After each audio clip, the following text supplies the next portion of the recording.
Yabona iy'nkulumo zabantu ungalinge uzivumele zikushaye, ungalinge uzivumele zikuthinte. Ya, sezithintile igama lakho, bahambe bekhuluma kabi ngawe. Lalela-ke, yabo namhlanje uma ngabe usazobheka bona bekuzwe ndawo, ungabanaki. Umuntu uyohlezi ekhuluma, wenza kahle uyakhuluma, wenza kabi uyakhuluma.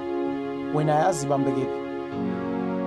Ibambe ekuthenini impilo mawusanayo, impilo uma usaphila, khohlwa abantu ngoba umuntu ngeke aze akwenzekele lutho. Kunalokho uzohambe ukukhuluma kabi, umvumele omunye umuntu akushonise phansi. Akathi ukushonisa phansi uye phezulu. Ibambe, ngamvumeli.